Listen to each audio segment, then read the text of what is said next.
Itu hak politik kami gitu loh, hak politik negara ini. Tidak ada datanya juga. Membenci Israel itu dikutuk oleh Tuhan, nggak ada. Kalau membenci, kalau mengutuk Abraham, ada datanya. Itu kira-kira. Jadi orang ini memang kebencian di dalam kepalanya sehingga terkutuk oleh Tuhan mengeluarkan kata-kata binatang. Itu intinya teman-teman. Orang kayak gini nggak layak diskusi. Beranikah mereka diskusi face to face? Nggak berani.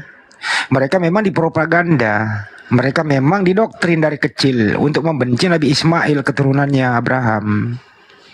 Padahal kalau di dalam di Bible-nya sendiri, bagaimana Nabi Ismail itu anak tunggal, dia akan mempunyai berketurunan berbangsa-bangsa gitu loh. Buktinya terjadi di Indonesia, ya, ajaran keturunan Nabi Ismail, Nabi Muhammad SAW. Indonesia merdeka karena ada keturunan Nabi Ismail alaihissalam. Ya Anda anggap anak haram itu kurang ajar. Kurang ajar, babi setan kau tadi itu. Kurang ajar kau. Tiada maaf bagimu. Kau akan nanti dilaknat oleh Allah Subhanahu wa taala, mengatakan bahwa keturunan Abraham anak haram. Dari artinya perbuatan Abraham adalah haram. Kurang ajar. Apa tuh? Gitu ya. Ini statement harus keras di sini. Ini live di YouTube, harus keras kita edukasi mereka bahwa hilangkan binatang di kepalamu itu. Kau harus sehat diskusi. Kalau tidak ada Nabi Muhammad SAW, ya dengan adanya agama Islam, tidak ada Islam yang duluan masuk di Nusantara ini. Siapa yang melawan, yang membawa Bible masuk Nusantara? Siapa? Siapa yang mau melawan penjajah Portugis, Inggris, Belanda yang membawa Bible ke sini kalau bukan umat Islam? Siapa? Enak aja main tuduh. Kurang asam.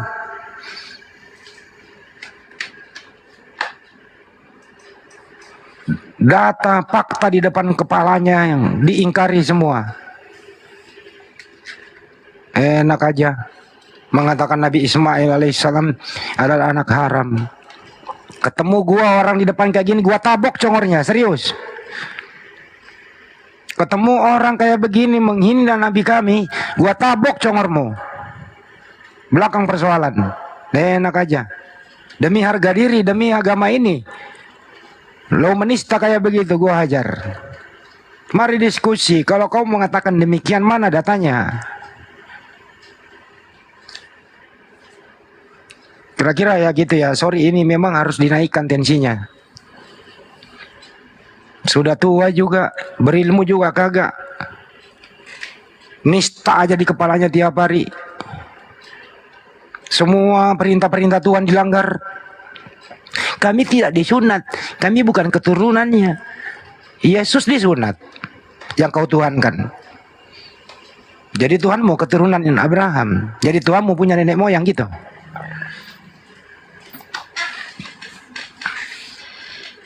Bang, Waduh, payah orang kayak gitu, parah.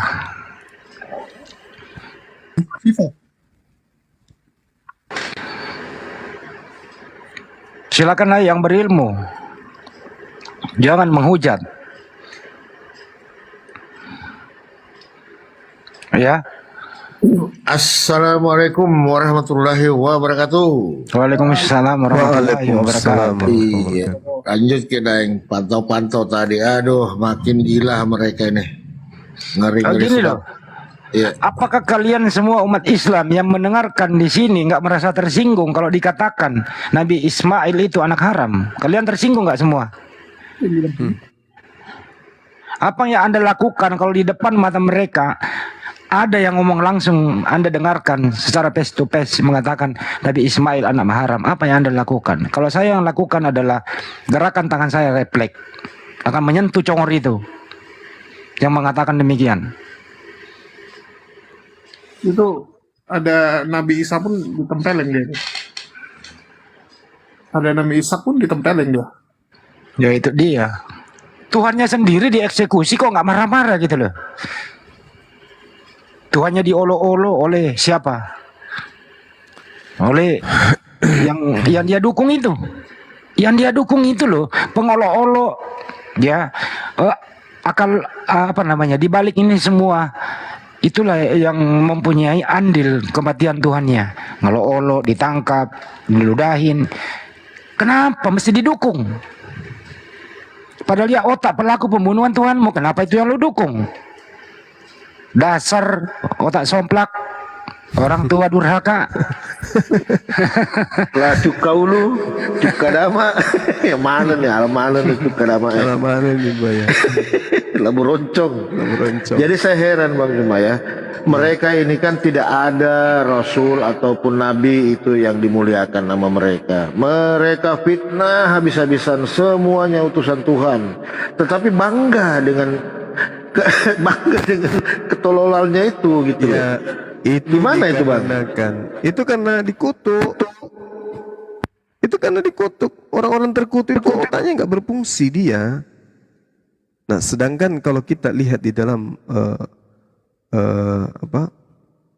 original teks dari kitabnya, saudara-saudara kita orang Yahudi, ya abor Abram ba'ares et makon sakem et elo maureh maka ka'ani asbi ares.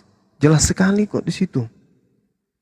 Ya, bagaimana kemudian Allah murka kepada orang-orang ini, orang-orang orang yang mengutuk Abraham alaihissalam. Itu jelas sekali tuh. Tuhan malah marah. Nah, penekanannya di Kejadian 12 nomor 3. Wa abarakah, berbicara mengenai pemberkatan. Wa barakikah, umakallekah, awar wahibreku. Bika kol mespahot ha adama. Artinya siapa yang memberkati, siapa yang mengutuk. Yang mengutuk ini dikutuk oleh Tuhan. Yang memberkati ini yang diberkati oleh Tuhan. Maka untuk menguji Islam atau Kristen sebagai jalan yang lurus, maka jangan pakai Quran. Kita pakai dalil kitab yang mereka gunakan. Siapa yang mengutuk engkau Abraham, maka aku akan kutuk. Siapa yang kemudian memuliakan, memberkati engkau Abraham, maka aku akan berkati. Assalamualaikum. Waalaikumsalam warahmatullahi wabarakatuh. Salam. Lanjut Bang. Ini dalil yang sudah sangat jelas ya. Assalamualaikum warahmatullahi wabarakatuh, saudara semua. Waalaikumsalam warahmatullahi wabarakatuh. Warahmatullahi wabarakatuh.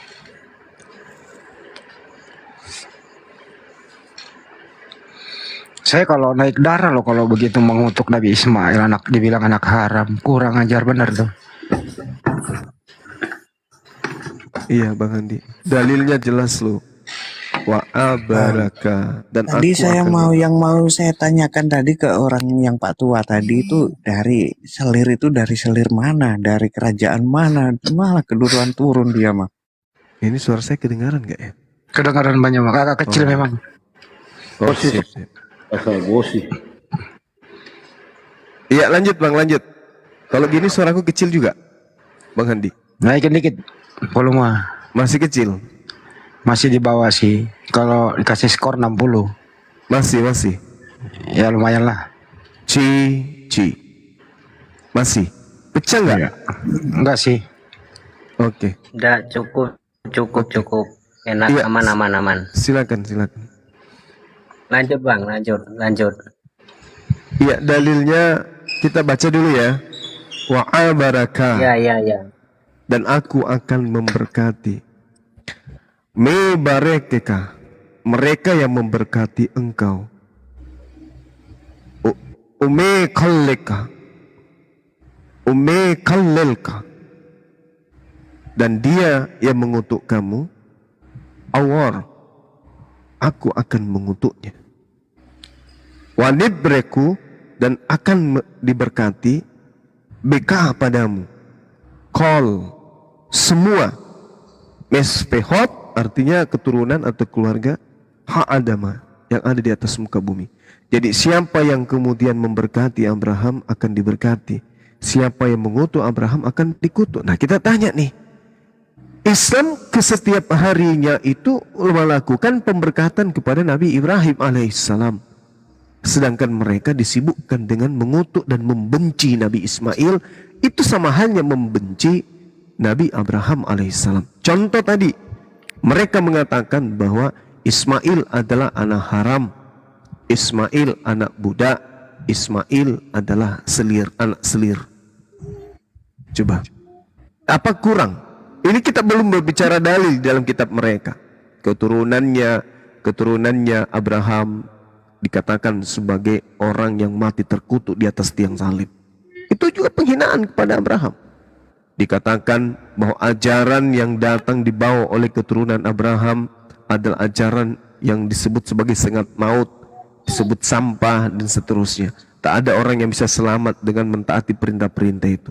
Dan yang terpenting kemudian Roma 5 nomor 12, Abraham difitnah memiliki dosa. Ini tak henti-hentinya mereka menghabiskan waktu tanpa mereka sadari. Kenapa? Karena itu yang terkait dengan Al-Quran juga yang mengatakan bahwasanya mereka ini hendak kemudian wa makaru wa makarallah wallahu khairul makirin. Mereka orang-orang kafir ini membuat tipu daya. Mereka makar dengan itu semua, sehingga Allah mengatakan membalas tipu daya mereka. Dan Allah sebaik-baiknya tipu daya, pembalas tipu daya. Nah, ini dia yang kena. Kenapa kemudian mereka tidak sadar dengan kelakuan mereka yang telah menuduh Nabi Ismail anak haram? Dengan kata lain, bapaknya lah yang melakukan perbuatan haram itu sehingga keturunannya haram. Sementara dalilnya mereka sering bawa bahasa Indonesia pun, siapa yang mengutuk, artinya siapa yang menghina engkau Abraham, aku akan menghinakan, aku akan mengutuknya. Mereka baca dalil itu, tapi mereka tidak ngeh. Kenapa? Karena mereka sudah kena kutukan. Bebal dia disebabkan karena kena Jadi kutuk. gini loh Bang, saya jelaskan ya. Iya, silakan. Kalau dalam konteksnya itu Ismail itu kan tidak, ya kalau dibilang anak haram bukan anak haram, tetapi ketika diberkati oleh oleh Tuhan itu kan si Ishak sebenarnya. Kristen mengatakan itu Ismail itu anak haram. Apa kau membela temanmu? Apa kau setuju? Apa gimana? Saya tidak saya suaranya gabung. Tadi ada Kristen di sini. Tahu saya ikut. Ya, gimana? Menurut pendapat Anda gimana? Iya, kalau menurut saya itu bukan anak haram. Hanya saja memang kalau menurut perspektif saya ya, yang saya itu melihat secara objektif bahwa yang diberkati itu kan keturunannya Abraham, bukan yang dari Ismail, tetapi yang dari si Ishak. Bukan ke situ dulu, Bang. Ya. Menurut Anda, Abraham menikahi Hagar itu sah atau tidak? Itu pada waktu zamannya itu sah, karena kan istrinya Abraham yang sah itu kan menyuruh untuk menikahkan untuk mempunyai anak keturunan. Baik, kan? Kalau dia sah, anaknya haram atau tidak? Pada zaman itu ya tidak haram lah. Zaman sekarang? Iya, kalau diikutin aturan ya haram, karena kan nikah. Nah, itu ini dia nih Bang Juma. Zaman dulu enggak, sekarang haram. Loh, karena kan pada zaman kurang dulu asam kan ini. Tidak ada ini dia aturan, nih. Bang. Emang sekarang saya mau bertanya. Dasarnya apa? Dasarnya Anda mengatakan dengerin, diam. Zaman dulu enggak haram, sekarang haram. Dasarnya apa? Bukan, karena kan zaman dulu itu kan tidak ada yang namanya kita harus ikutin hukum secara duniawi ya, Bang. Kalau Pak Yusuf sama Bunda Maria itu pernikahannya haram atau tidak? Loh, tidak lah, karena zaman sekarang ditinjau dari zaman sekarang. Loh, karena kan dia kan setelah dia punya anak kan dia tidak dia akhirnya kan baru menikahi. Boleh nggak menikahi orang yang sedang hamil? Loh, dia kan tidak menikah pada saat si Bunda Maria hamil. Kau nggak baca datanya. Mereka suami istri sudah. Belum, Bang. Itu belum suami istri. Jelas-jelas tertulis itu belum suami istri. Yakin? Yakin? Buka Bang Handi. Karena pada saat Ya. itu Oke. setelah untuk menutupi itu akhirnya mereka Matius melakukan 1, pernikahan. Matius 1 saya baca. Tetapi ketika ia mempertimbangkan maksud itu, malaikat Tuhan nampak kepadanya dalam mimpi dan berkata, Yusuf, anak Daud, janganlah engkau takut mengambil Maria sebagai istrimu. Sebab anak yang di dalam kandungannya adalah dari Roh Kudus. Ini sudah menjadi istrinya, coy. Bagaimana? Itu konteksnya bukan seperti itu, Bang. Lah ini data. Iya, kata, tapi kan kita di sini harus berpikir secara logika. Nah ini data kok dilawan.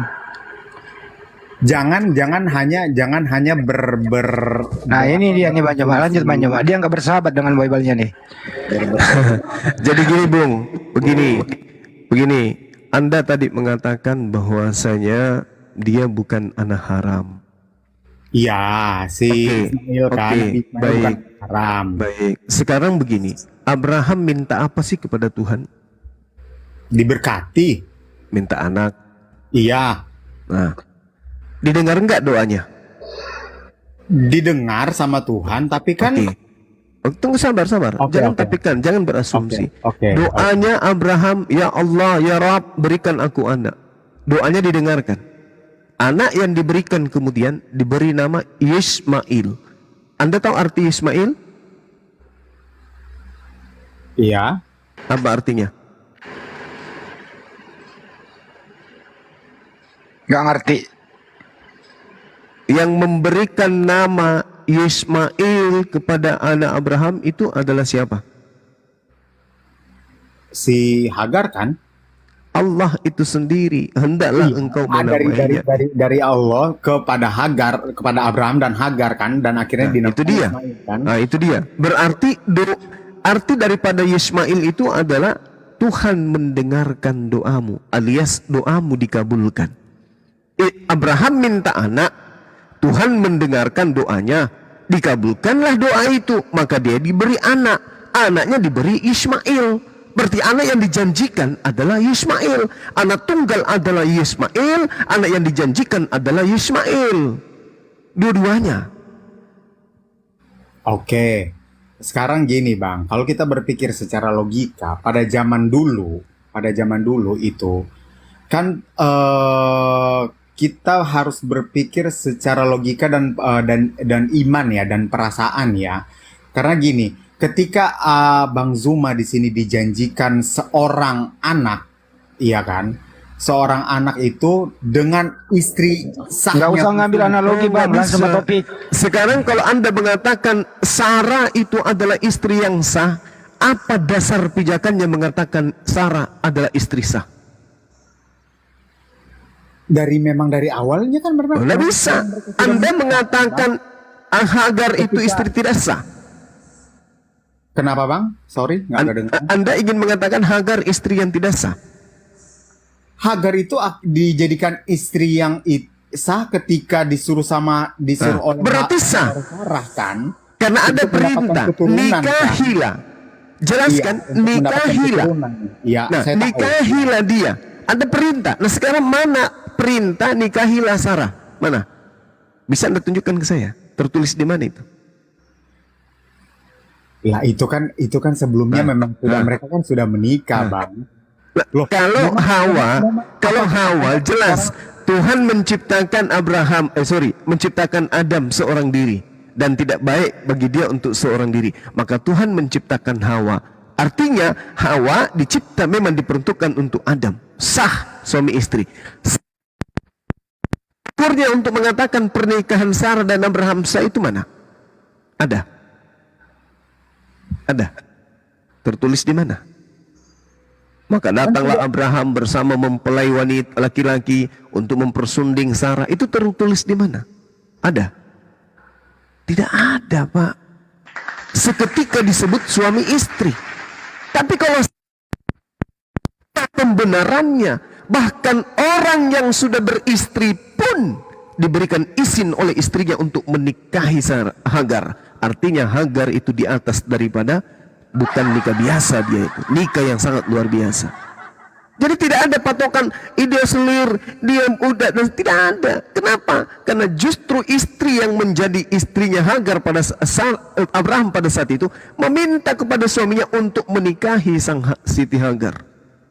Jadi tidak ada alasan pembenaran untuk kemudian mengatakan bahwasanya bukan Ismail anak tunggal. Yang diminta untuk dipersembahkan itu anaknya Abraham, bukan anaknya Sarah. Ambillah anakmu yang tunggal itu, wahai Abraham. Siapa anaknya yang tunggal? Siapa anak satu-satunya? Siapa siapa anak yang menggenapi doanya kepada Tuhan? Isa atau Ismail? Ismail yang pernah duduk sebagai anak tunggal. Ishak tak pernah, kecuali Anda ingin mengatakan Ishak adalah anak tunggalnya Sarah. Itu baru bisa betul. Tapi permasalahannya sekarang, yang diminta dipersembahkan bukan anak tunggalnya Sarah, tapi anak tunggalnya Abraham. Coba saya bacakan dalil, Pak. Kemudian datanglah firman Tuhan kepada Abraham dalam satu penglihatan. Janganlah takut, Abraham. Akulah perisaimu, upahmu akan sangat besar. Abraham menjawab, ya Tuhan Elohim, apakah yang akan engkau berikan kepada aku? Karena aku akan meninggal dengan tidak mempunyai anak. Dan yang akan mewarisi rumahku adalah Eliezer, orang Damsyik itu. Lagi kata Abraham, engkau tidak memberikan kepada aku keturunan. Sehingga seorang hambaku, yaitu Eliezer, nanti akan menjadi pewarisku. Tetapi datanglah firman Tuhan kepadanya, demikian. Orang ini tidak akan menjadi ahli warismu, maksudnya Eliezer, melainkan anak kandungmu, dialah yang akan menjadi ahli warismu. Pertanyaan saya, apakah Ismail ini anak kandung Abraham? Anak kandung dari seorang Anak Hagar, kandung. Siti Hagar. Bukan anak kandungnya Abraham. Anak kandungnya, anak kandung. Anak kandung. Udah selesai. Berarti anak tunggal. Karena Ismail itu adalah anak kandung, bukan anak angkat, bukan anak pungut, bukan anak beli, bukan anak budak, tetapi dia adalah anak kandungnya sendiri, anak yang keluar dari diri Abraham itu. Ini jelas sih. Makanya dikatakan, Pak, untuk pembuktiannya di zaman sekarang ini, untuk pembuktiannya ketika Tuhan mengatakan upahmu akan sangat besar, keturunanmu akan sangat banyak, dan Tuhan mengatakan apa? Serta firman Tuhan datang kepada Abraham, kepada keturunanmu lah kuberikan negeri ini, mulai dari sungai Mesir sampai ke sungai yang besar itu, sungai Efrat. Sekarang pertanyaannya, keturunan siapa yang ada di sungai Mesir sampai ke Efrat hari ini?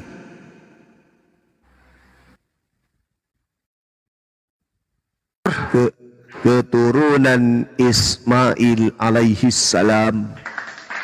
Masya Allah. Data, Pak, data. Tapi tidak ada mikir dia. Kabur ki. Kabur makit padeng. Tidur makit dulu padeng. Jadi hati-hati ya berbicara mengenai konsep Nabi Ismail alaihissalam.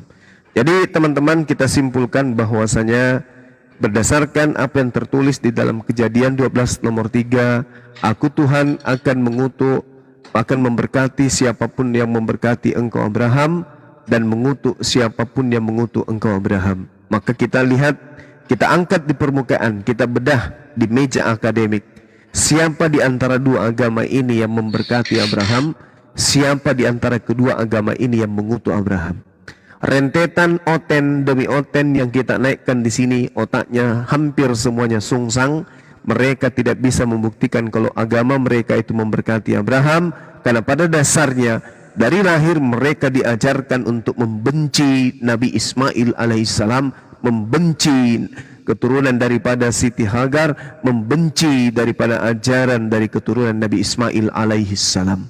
Itu artinya mereka membenci Abraham. Siapa yang membenci anaknya Suma, itu sama halnya membenci Bang Suma. Siapa yang cinta kepada anaknya Bang Suma, itu sama halnya dia cinta kepada Bang Suma. Sebaliknya, siapa yang mengutuk anaknya Bang Suma, sama halnya mengutuk Bang Suma. Demikian. Juma.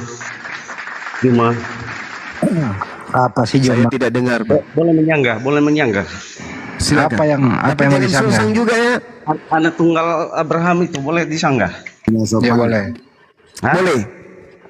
Boleh. Bentar ya. Iya, Bentar ya, berbicara dulu ya. iya. Karena sesuai dalam Alkitab itu bukan Ismail anak tunggal itu. Anda salah Salah, kecuali besar Anda kalau sungsang. Ismail Kan bilang. aku bilang tadi jangan sungsang. Kalau naik Iya, jangan sungsang. saya kasih datanya. Apa yang dimaksud tunggal? Apa yang dimaksud tunggal? Anak kedua atau anak pertama? Saya kasih. Anak pertama atau anak kedua yang disebut tunggal? Bukan menurut statement kita, tetapi menurut Nggak bisa, Alkitab. nggak bisa. Kalau kitab yang tidak Bentar, jelasin biar nggak saya bisa. baca, biar saya baca. Nggak bisa. Biar saya baca. Ya saya paham. Ambillah anakmu yang tunggal itu, yaitu Ishak. Itu Memalukan.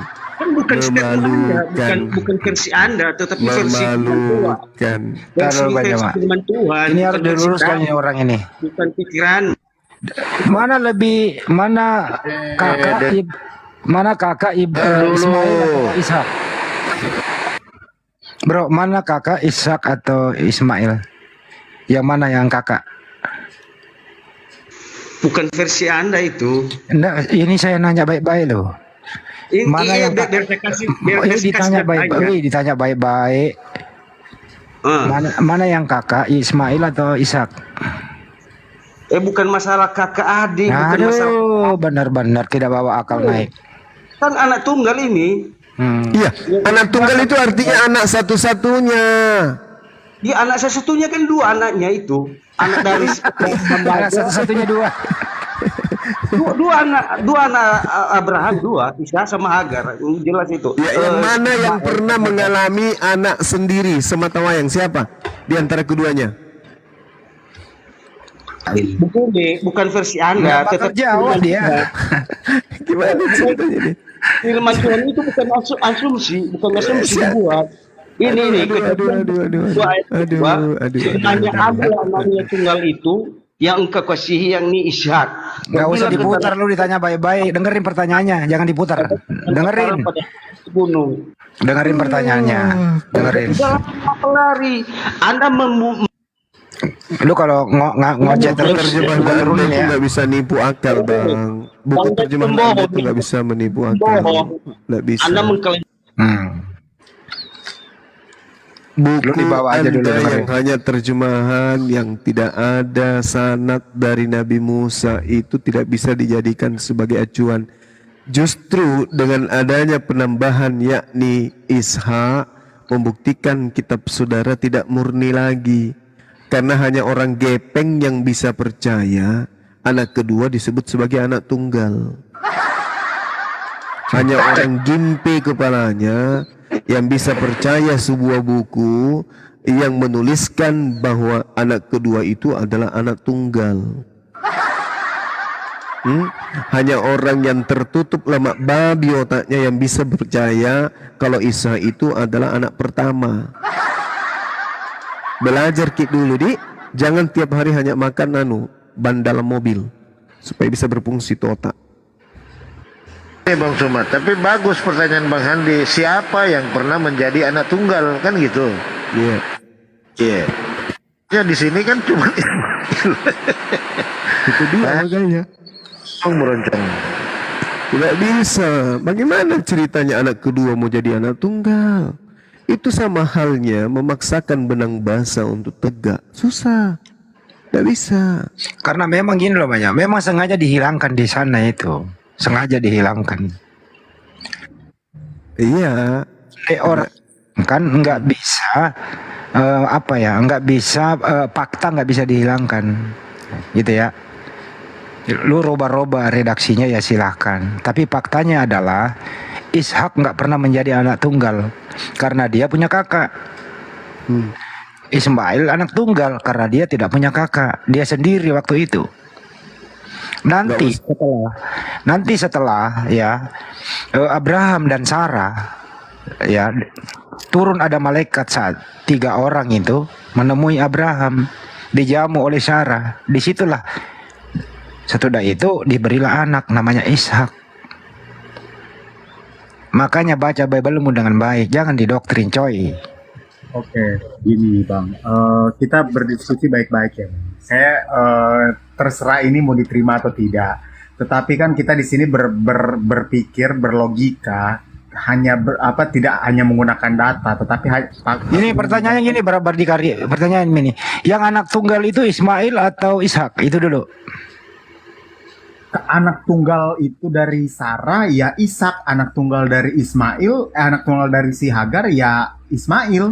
Yang diminta anak tunggal dari mana? Yang diminta anak tunggal dari mana? Dari Sarah, dari Hagar, atau dengar. Yang diminta anak tunggal dari mana? Dari Sarah, dari Hagar, atau dari Abraham? Anak tunggal dari seorang Abraham terhadap istri sahnya kan? Dasar penyesat. Yang diminta itu mana dalilnya bahwa ambillah anakmu yang tunggal itu yang datang dari istri Sarah? Gak ada. Yang diminta adalah anak tunggal Abraham. Dengarkan, Bung.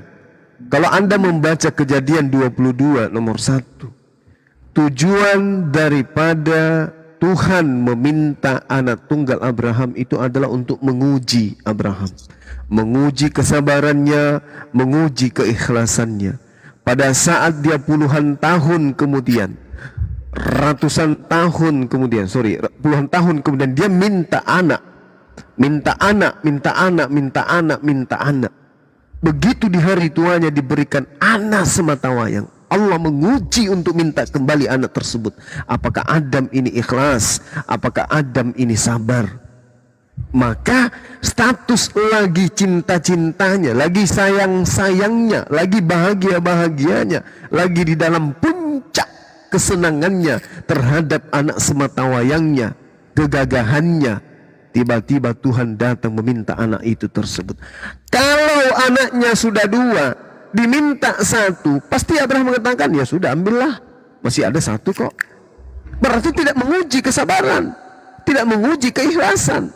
Kenapa? Kalau 2 anak mati 1, masih ada penghibur 1. Tapi ini pada anak yang diminta bertahun-tahun, berpuluh tahun, anak yang Tuhan sendiri memberinya nama Ismail, yang artinya Tuhan mendengarkan doamu, didengarkan doamu, dikabulkan. Tiba-tiba diminta. Betapa sedihnya Abraham, betapa gundah hatinya Abraham, betapa bersuka dukanya Abraham. Tapi karena dia ikhlas, dia ridha, kemudian dia rela anaknya diambil. Apa yang terjadi? Diganti dengan hewan. Kalau dikatakan 2 anaknya minta 1, Abraham kemudian ikhlas, wajar. Oh Abraham pasti berpikir, ada anakku, masih ada lagi anakku 1. Wajar, silakan aja kau ambil. Tapi ini semata wayang, coy. Di saat dia berpuluh tahun meminta, Allah ambil, diuji kemudian. Baca Kejadian 22. Abraham diuji. Beda, Bung, kesakitan orang yang meninggal anaknya, anak tunggal satu-satunya, dibandingkan orang yang meninggal anaknya tapi anaknya ada 2, ada 3, ada 4. Beda. Orang tua tidak terlalu sakit. Tapi kalau semata wayang udah diminta berpuluh tahun, tiba-tiba diambil, itu sakitnya minta ampun. Dan bagaimana bisa ikhlas? Inilah yang diuji Abraham. Dan Anda harus mengakui, bangsa Yahudi adalah bangsa. Kalau sudah Nabi Musa saja mereka tolak, Yesus aja mereka sudah tolak, bagaimana Anda mengharapkan kitab mereka itu masih murni? Siapa yang menjaga dari Nabi Musa ke siapa? Dari siapa ke siapa, sampai ke Indonesia? Kok ada penambahan yakni Ishak? Seakan-akan Tuhan itu, seakan-akan Abraham tidak tahu siapa anak tunggalnya. Wahai Abraham, ambillah anakmu yang tunggal, yaitu Ishak. Kaget Abraham. Sejak kapan Tuhan? Apakah Tuhan lupa ingatan? Anak tunggal saya yang kau berikan awal mula sebagai anak tunggal itu adalah Ismail, Tuhan, bukan Ishak. Tuhan mengatakan apa lah? Kan memang anak tunggal yang saya minta, tapi ini ada Ishaknya. Oh, itu kitab dari Buroncong itu, bukan dari saya. Tidak begitu, Bang. Jadi kan sebenarnya, sorry ya Bang, saya bantah ya Bang. Karena gini, kalau dari pemahamannya orang Kristen itu, ya dari kepercayaan kami lah Bang, dari kepercayaannya kami, itu kan tidak hanya mengimani itu dengan dalil-dalil saja, tapi dengan logika juga Bang. Jadi kalau bagi kami, anak tunggal itu, balik lagi Bang yang tadi saya bilang, anak tunggal itu ya adalah perkawinan terhadap Abraham kepada seorang istri yang sah. Nah, bagi kami adalah istri yang sah itu Ternyata tukang jam juga. Sarah, Bang. Nah, berarti Anda menghujat juga Tidak, Bang. Abraham. Anda menghujat juga, Anda mengutuk juga. Anda mengatakan Hagar istri yang tidak sah. Dengan kata lain, Anda mengatakan Abraham Zina. berzina. Tidak berzina, Bang. Abraham itu tidak berzina karena kan Tapi istrinya tidak sah. Istrinya bukan. tidak sah. Dia Bukan. menggagahi wanita yang tidak sah jadi istrinya. Itu namanya apa? Ya berzina itu namanya berzina. Berarti Anda sedang mengutuk Abraham dengan mengatakan Abraham itu pesina. Maka Anda adalah dari golongan terkutuk. Saya, Bang, membahas ini sudah lebih puluhan kali. Dan semua yang melawan saya materi ini pasti terciduk mengutuk Abraham, termasuk saudara. Tidak ada yang kalau dari saya pribadi, Bang, saya tidak mengutuk Abraham, Bang. Tapi dengan Anda mengatakan dia berzina, Saya tidak mengatakan dia berzina, Bang. Justru tapi kan dengan mengatakan dia tidak sah, pernikahannya tidak sah. loh, karena kan ini kan konteksnya kan ini kan yang diberkatikan dari anak tunggal dari istri kita, Bang. Kalau dia tidak, Bang, kalau dia tidak direstui oleh Tuhan, maka nama anaknya tidak akan diberi oleh Tuhan. Tuhan yang memberikan nama Ismail. Ismail itu adalah Tuhan. Isma mendengar, artinya Tuhan mendengarkan doa Abraham sehingga anaknya diberi nama Ismail. Kalau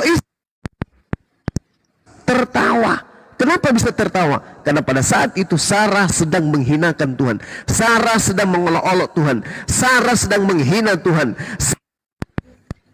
Ketika Tuhan mengatakan engkau akan kuberikan anak, Sarah tertawa dalam hatinya. Malaikatnya mengatakan, kenapa kau tertawa? Saya tidak percaya kalau kau akan memberikan aku anak. Aku sudah tua, aku sudah mandul. Dia menghina Tuhan, dia menghujat Tuhan, dia menistakan, menyepelekan Tuhan. Makanya begitu anaknya hamil diberi nama Isa. Apa artinya Isa? Tertawa atau menertawakan. Siapa yang ditertawakan Sarah pada saat itu? Tuhan.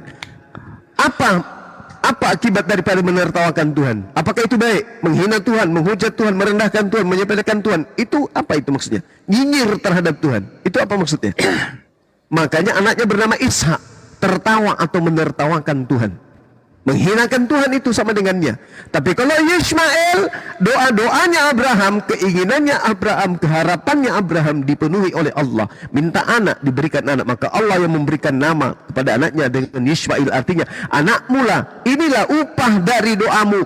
Inilah upah dari keinginanmu. Inilah upah dari harapanmu. Namanya anakmu adalah Ismail. Aku Tuhan mendengarkan doamu. Maka yang diminta kemudian adalah anak yang tunggal, anak yang langsung dari Tuhan adalah Ismail, sedangkan Isa adalah hasil dari menertawakan Tuhan. Sampai sini Anda sadar? Gini, Bang. Jadi kan saya kan hanya berkarung-karung. Tidak, saya hanya berpendapat. Ya, silakan. Bahwa Silakan. ketika ini menurut saya, Bang, tapi jangan dulu dibantah ya, Bang. Saya berharap jangan silakan. dulu dibantah. Nanti boleh Abang bantah setelahnya. Menurut orang Kristen bahwa ketika istri sahnya yaitu Sarah tidak mempunyai anak dan Sarah akhirnya menyuruh Abraham untuk mempunyai keturunan dari Hagar. Nah, di situ kan sebenarnya Abraham diuji sama Tuhan. Sebenarnya Abraham Harusnya? Iya, sebenarnya Abraham itu kan diuji sama Tuhan. Apakah dia akan tetap setia dengan ininya Tuhan terhadap Tuhan ya, Bang ya. Nah, ketika akhirnya dia diuji dan dia dalam artian dia lolos dalam ujiannya itu, diberikanlah anak yang memang dari istri sahnya, Bang. Oke, baik. Oke, itu asumsi Anda. Sekarang mari. Nah, balik lagi, Bang, yang tadi saya mau bilang, ketika Bang Zuma bilang Ishak itu artinya adalah tertawa, bagi saya itu, Bang, saya pribadi sendiri itu bukan tertawa sih, Bang, tapi lebih kepada lebih kepada tersenyum, Tersenyum. karena bahagia gitu loh. Itu Iya, menurut bukan saya. bukan tersenyum bahagia. Dalilnya kita lihat, Bang. Sarah tidak percaya kalau dia akan hamil. Itu Iya. namanya nyinyir. Dia tidak percaya dia tidak hamil, Bang. Tapi ketika dia akhirnya dia diberkati, dia maksudnya mendapatkan seorang anak, Coba, itu coba. akhirnya kan dia tersenyum, Bang. Dia bilang, coba, oh, coba. nah secara logika aja, Bang. Kalau kita berpikir kayak begini, abang, saya lah, Bang. Nggak usah abang. Oke. Saya lah, Bang. Ketika Oke. saya punya seorang anak, akhirnya Oke. mempunyai seorang anak, apakah saya akan merenung? Pasti saya akan tersenyum kan, Bang? Oke, oh Benar. ya, itu menurut saudara. Ini masalahnya dia sudah mandul. Dan apa akibat daripada dia melakukan hal itu? Pertama, dia cemburu kepada Ismail. Dia cemburu kepada Hagar. Apakah menurut saudara tindakan perbuatan Hagar mengusir istri dari suaminya, mengusir anak dari suaminya, itu tindakan baik? Menurut saudara? Tidak baik. Tidak baik. Inilah akibat daripada nyinyir itu tadi. Akibatnya tuh. Oke? Nah, sekarang Tuhan mengatakan aku akan mengutuk, termasuk itu. Makanya dia diperbudak. Tolong tunjukkan di mana keturunan Ismail pernah jadi budak. Ada? Tidak pernah. Anak Ismail, keturunan Ismail jadi budak, itu tidak pernah. Tapi keturunan dari Sarah diperbudak. Oke, mari kita lihat ini ya. Ini yang kedua. Asumsi Anda gagal. Kemudian kita masuk ke Kejadian 17. Kita olah data ini kemudian. Makanya saya katakan tadi, siapa yang memberkati, siapa yang dikutuk.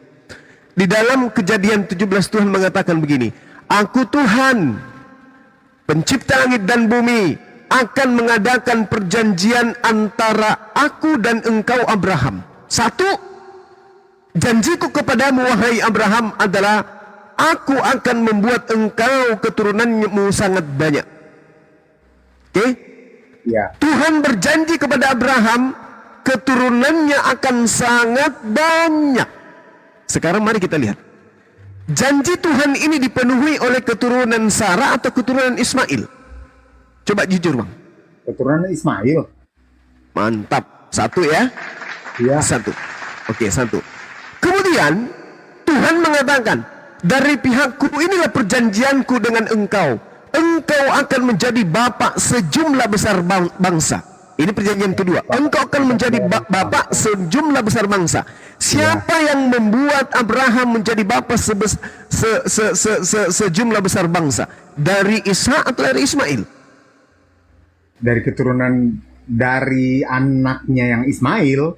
Subhanallah. Perjanjian kedua kepada Abraham dipenuhi oleh Allah melalui keturunannya Ismail. Kemudian yang ketiga, dikatakan bahwasanya aku akan membuat engkau beranak cucu yang sangat banyak. Engkau akan kubuat menjadi bangsa-bangsa, dan daripadamu akan berasal raja-raja. Pertanyaan saya, anak Abraham yang membuat Abraham memenuhi janji Allah ini Ishak atau Ismail? Ismail, Bang. Alhamdulillah, Masya Allah. Ini janji yang ketiga. Orang diskusi yang pelan-pelan kayak gini, kita memberikan edukasi kepada anak bangsa. Sekarang dikatakan begini, kepada istrimu Sarah akan memperanakkan keturunan yang banyak kepadamu. Nah, sekarang dikatakan bahwa di dalam Kejadian 17 data-data selanjutnya, di data 19, tetapi Allah berfirman, Sarahlah yang akan melahirkan anak laki-laki bagimu, dan perjanjianku ini akan dipenuhi oleh keturunannya, akan memperanakkan keturunan yang banyak. Apakah data ini betul? Tidak. Apakah data ini betul? Bahwa dari Sarah lah kemudian keturunan Abraham itu akan banyak. Ini betul dalil ini? Atau ada penyelewengan pada dalil ini? Karena di atas Anda sudah mengakui bahwa dari Ismail lah semua akan terpenuhi. Tapi kenapa jadi Sarah? Bukannya Hagar? Bukan. Jadi gini bang, kita kan balik lagi bang, kita kan berpikirnya secara logika juga bang. Ya, justru karena logika ini, Bung. Pada zaman itu kan memang Ismail mempunyai banyak keturunan. Ismail itu kan memang yang lahir duluan dan akhirnya dia mempunyai banyak keturunan. Dan hampir rata-rata memang keturunan banyakkan dari Ismail memang.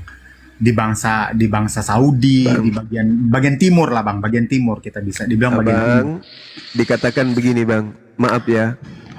Aku akan memberkati Sarai dan padanya juga aku akan memberikan kepadamu seorang anak laki-laki.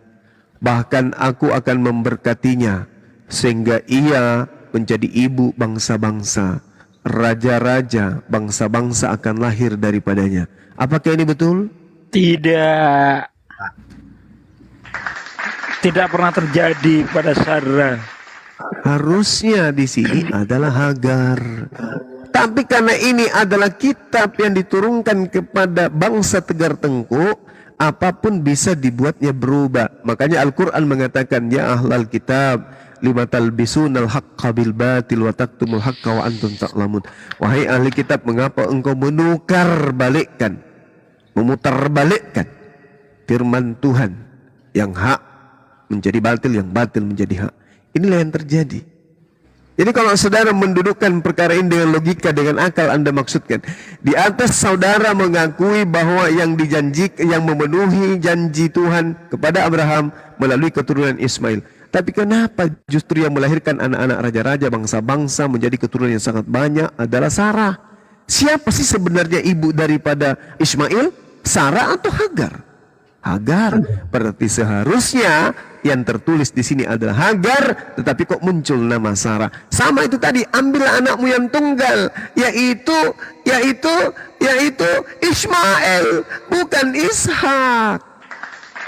Maka yang diragukan di sini adalah keautentikan daripada kabar dari buku yang Anda sebut sebagai firman Tuhan. Mohon maaf, karena yang disebut anak tunggal itu adalah anak sematawayang, anak satu-satunya. Silakan.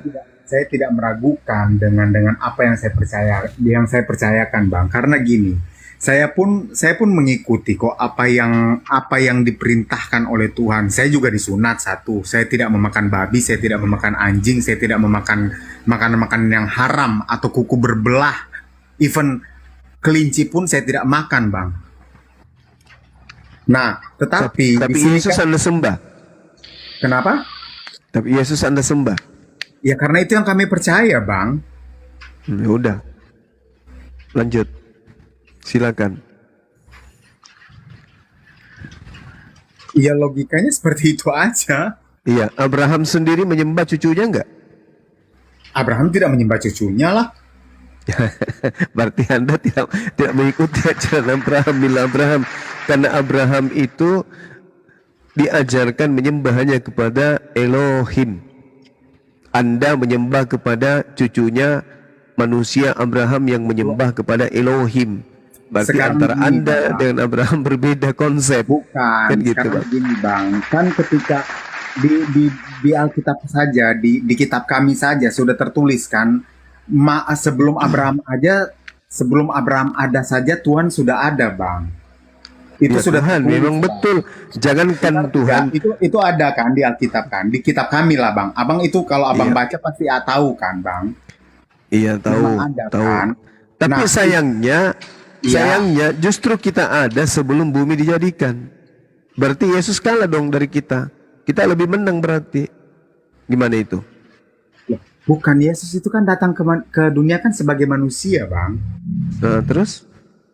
Dia bukan sebagai ilahi yang sempurna kan. Oke, sebagai manusia, dia ada sebelum Abraham ada sebagai manusia. Kita sebagai manusia ada sebelum bumi dijadikan. Terus Nah, artinya kita lebih hebat dari Yesus.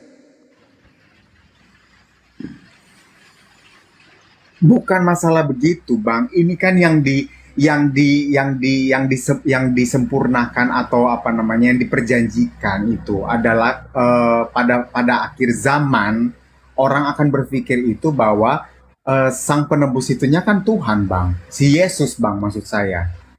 Itu Bukan kan. Tuhan, Yesus itu hanya perantara. Iya, itu bagi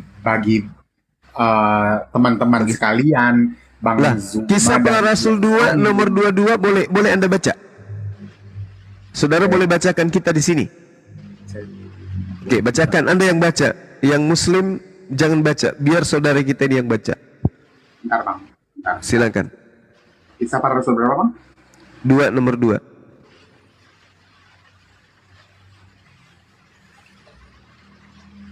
2 ayat 2 ya.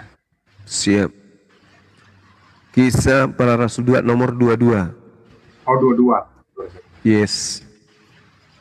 Oke, saya baca. Hai orang Israel, dengarkan perkataan ini.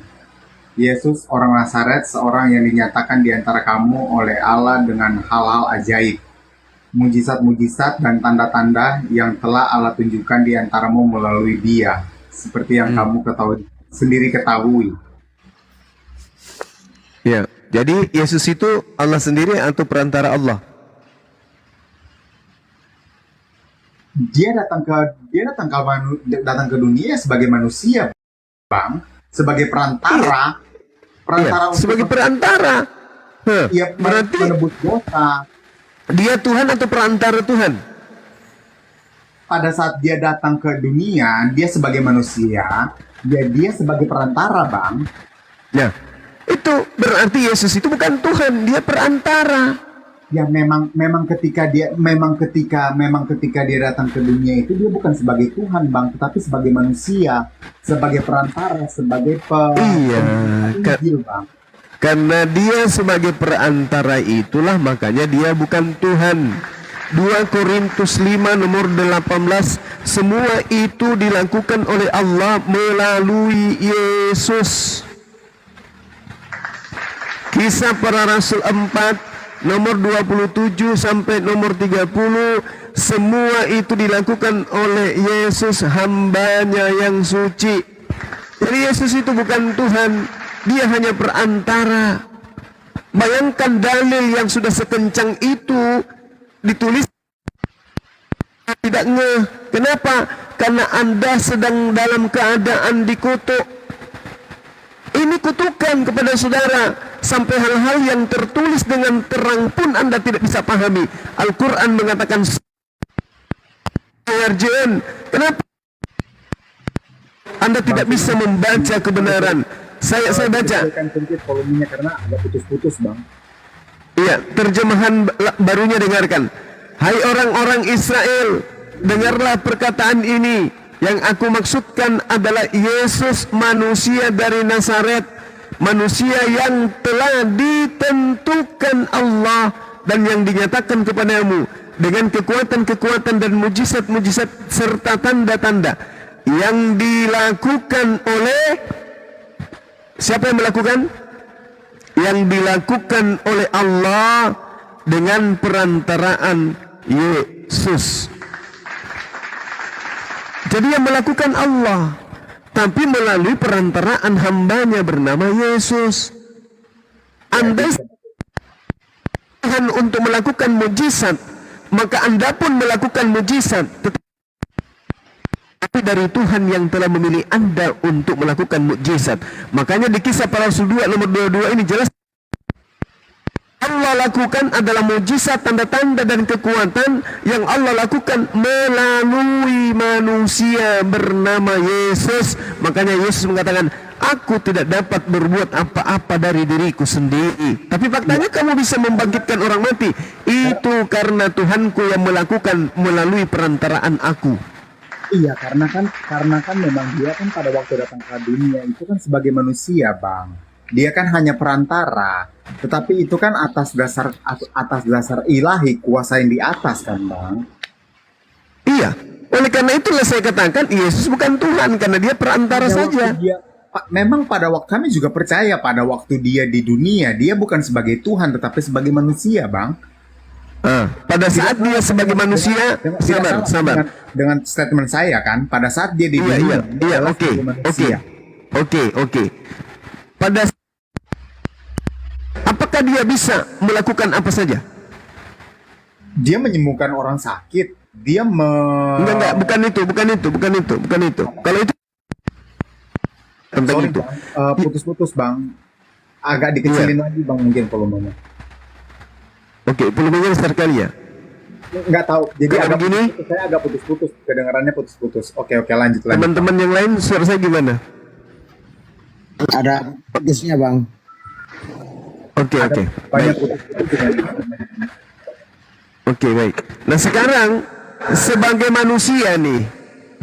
manusia, apakah Yesus mampu melakukan segala sesuatu? Sebagai manusia dia tidak mampu melakukan segala sesuatu. Oke, sebagai manusia dia tidak mampu melakukan segala sesuatu. Nah, bagaimana caranya Yesus yang manusia yang tidak mampu melakukan segala sesuatu ini menjadi Tuhan? Loh, dia kan mempunyai, dia kan mempunyai di dalam tubuhnya, di dalam Tadi saudara mengatakan dia tidak mampu melakukan segala sesuatu. Kalau sesuatu yang ringan saja dia tidak bisa lakukan, lalu bagaimana bisa makhluk bernama Yesus ini bisa melakukan dirinya, berubah dirinya menjadi Tuhan pencipta langit dan bumi? Bagaimana caranya? Loh, itu kan ada yang namanya pribadi bang, sama kayak bang Zuma aja nih, sama lah kayak kita semua di sini lah bang. Di sini kan di dalam kita ini di dalam satu tubuh ini kan tidak hanya tubuh sekedar tubuh kan bang, tetapi kan ada roh kan bang. Ada Saya yang tahu bang, kemanusiaan Yesus itu include dengan rohnya. Kalau dia tidak ada roh maka dia dikatakan mayat. Yang berkata tidak dapat berbuat apa-apa dari dirinya sendiri itu bukan mayat, tapi manusia yang include dengan rohnya. Nah, sebagai manusia dia tidak mampu melakukan apa-apa. Pertanyaan saya, kemanusiaan yang tidak mampu berbuat apa-apa ini bagaimana caranya bisa menjadi Tuhan? Sementara dia tidak bisa berbuat apa-apa dari dirinya sendiri. Lalu bagaimana caranya bisa membuat dirinya menjadi Tuhan? dengan keilahiannya dia sebagai manusia yang ditunjuk oleh Tuhan bang. Loh, kalau dia manusia punya sisi keilahian, berarti dia mampu melakukan apapun. Faktanya dia mengaku dengan mulutnya, aku tidak dapat berbuat apa-apa dari diriku sendiri. Lalu kalau kamu tidak mampu membuat dari dirimu sendiri, lalu siapa yang membuat engkau menjadi Tuhan? Dirimu atau Kristen? Bukan Dirimu yang membuat dirimu menjadi Tuhan, atau Kristenlah yang melantik engkau menjadi Tuhan? Coba. Bentar lagi daging. ya. Coba saudara saya. Yesus sudah mengaku dia tidak dapat berbuat apa-apa dari dirinya sendiri. Oke, tapi sekarang dia adalah Tuhannya orang Kristen. Muncul pertanyaan, manusia yang tidak bisa berbuat apa-apa dari dirinya sendiri ini, kenapa bisa menjadi Tuhan? Siapa yang membuatnya menjadi Tuhan, Kodong? Karena gini bang, ketika dia masih menjadi manusia dan dia telah menebus dosanya manusia pada saat dia disalib bang, itu kan dia sudah bukan jadi manusia lagi bang. Loh, nah itu dia yang saya tanya, Bung. Siapa yang membuatnya menjadi bukan manusia lagi? Siapa? Kalau dirinya tidak mungkin. Kalau dirinya nggak mungkin. Gimana? Dia sendiri bang, karena kan dia Tadi dia mengaku, aku tidak dapat berbuat apa-apa dari diriku sendiri. Kalau dirimu tidak mampu berbuat apa-apa, menjadi ayam saja kamu tak sanggup berarti. Lalu bagaimana bisa kau menjadi Tuhan? Siapa yang membuatmu menjadi Tuhan? Mimbar gereja. Tidak bang, karena kan gini bang, ketika penggenapan firman itu, di situ kan ditulis juga bahwa Yesus akan disalibkan, akan mati lah bang. Anda salah, Bung. Kenapa Anda tidak mengatakan yang membuatnya Tuhan menjadi Tuhan adalah Paulus? Malu untuk mengatakan itu atau karena keterbatasan ilmu? Loh, Saya tidak mengatakan Paulus yang menuhankan, Bang. Lalu siapa? Bukan menuhankan, yang membuatnya menjadi Tuhan siapa? Yesus nih ya, Yesus ketika ditanya, wahai Yesus, apakah kamu mampu melakukan sesuatu dari dirimu sendiri? Tidak. Bisakah kamu membangkitkan Lazarus dari dirimu sendiri? Tidak. Bisa kamu membuat orang buta itu melek? Tidak. Lalu yang membuat itu semua siapa? Tuhanku. Kalau begitu, siapa yang membuatmu menjadi Tuhan?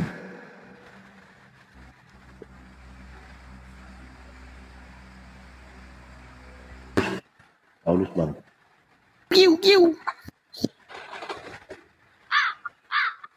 Roma 14 nomor 9. Sebab untuk itulah Yesus mati dan hidup kembali, supaya Yesus menjadi Tuhan. Jadi yang membuatnya menjadi Tuhan adalah Paulus melalui ajarannya. Di dalam Roma 10 nomor 9, barang siapa yang berkata dengan mulutnya bahwa Yesus itu adalah Tuhan, maka dia akan diselamatkan.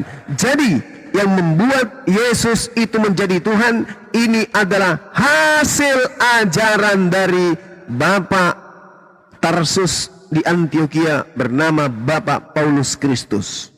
Demikian.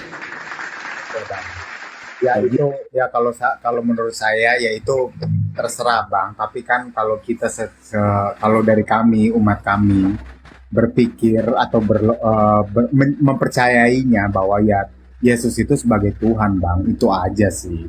Tapi ada memang dari ajaran-ajaran Muslim, ajaran yang teman-teman saya ini yang memang sama seperti apa yang diajarkan di dalam Alkitab itu ada, dan saya tidak bisa memungkiri itu. Nah, Bung, sadar tidak kenapa Anda masih ada di sebelah sana, sebelah di agama Anda sekarang? Karena Anda tidak bisa keluar dari kutukan itu. Anda nggak bisa keluar kecuali Anda bertaubat, keluar dari kutukan Tuhan, menghentikan diri Anda mengimani Nabi Ismail itu adalah anak haram, mengimani Abraham itu berzina, melakukan sesuatu kejahatan. Kalau Anda sudah meninggalkan itu, berarti Anda keluar dari kutukan dan berbalik kemudian memberkati Abraham dengan mengucapkan salawat kepada Abraham. Saya tidak pernah baru Anda bisa keluar. Saya tidak pernah berkata, Bang, bahwa Ismail itu adalah anak haram, Bang. Karena kenapa? Memang dari cerita Alkitab pun sendiri itu Sarah yang menyuruh dia untuk menyuruh Abraham untuk untuk mempunyai keturunan dari si Hagar, kan? Dan itu tidak bisa dielahkan, kan? Ya udah, kalau begitu tolong tunjukkan pemberkatan Anda kepada Abraham. Pemberkatan maksudnya? Kan dikatakan siapa yang memberkati engkau Abraham, maka aku akan memberkatinya. Tolong tunjukkan di mana sisi Anda pernah melakukan pemberkatan kepada Abraham. Bentar, Bang.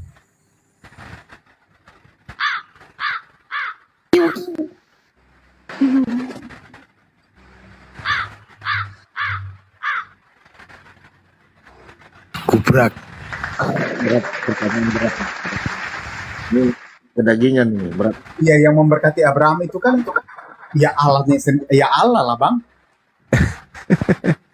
Inilah Anda masih dalam lingkaran kutukan sampai Anda tidak bisa keluar dari sana. Padahal dalil tadi dari awal diskusi ini sudah 5 teman-teman Kristen kemudian yang tumbang, dan Anda yang kelimanya nih terkait dengan materi ini. Siapa yang memberkati? Aku Tuhan akan memberkati orang-orang yang memberkati engkau Abraham. Berarti ada orang yang memberkati Abraham. Sama seperti umat Islam memberkati beliau.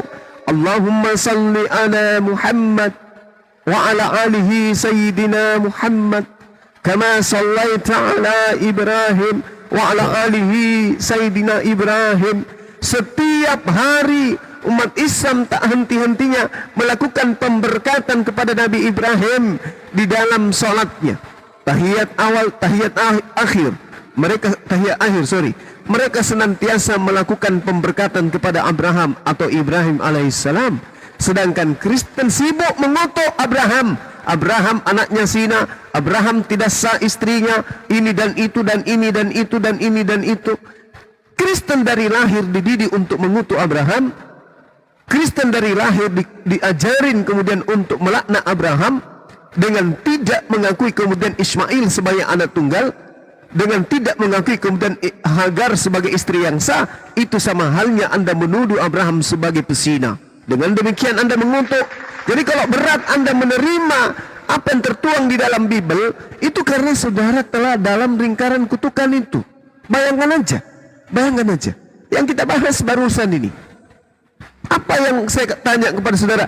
Tunjukkan bukti pemberkatan Kristen kepada Abraham. Tak ada. Bagaimana cara Yesus yang tidak bisa berbuat apa-apa menjadikan dirinya Tuhan? Tak ada. Anda tidak mampu. Siapa yang menjadikan Yesus itu Tuhan? Sudah kutunjukkan.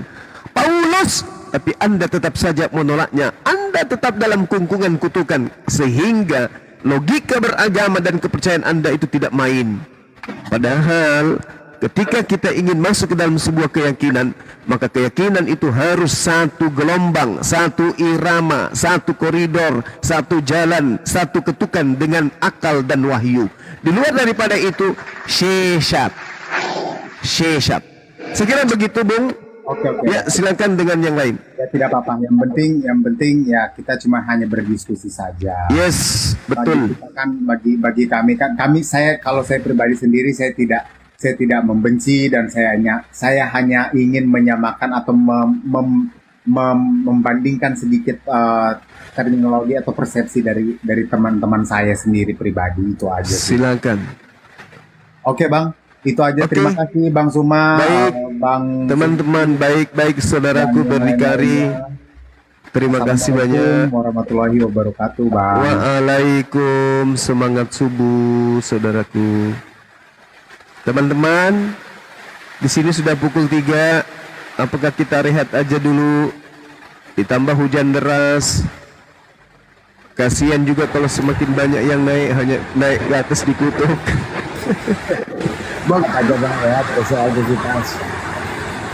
iya aku dikasih udah peringatan yang keempat kalinya ini. Iya, kita tutup ya. Bang Handi mana Bang Handi? Tadi ke Pental kayaknya. Oh siap. Ahi Sugi. Ya, Bang halo. Samutra, Bang Palopo, kita tutup aja Ahi. Ya, silakan Akhi. Di sini pun lagi gerimis, saya nggak bisa banyak bicara, noise. Dinda Kores ditutup deh. Yuk, ikhwani fisabilillah, demikianlah ya live dialog lintas iman kali ini. Terima kasih sudah selalu support Gurunda, Api, dan juga kami yang selalu setia menemani hari kalian ngebubukin taritung panghujat dan pembenci Islam. Sampai kapanpun kebatilan tidak akan pernah menang di atas Islam, rahmatan lil alamin. Oke lah, yuk kita tutup dengan doa kafaratul majlis. Subhanakallahumma wa bihamdika asyhadu an la ilaha illa anta astaghfiruka wa atubu ilaik. Billahi taufiq wal hidayah ya khairu ummah.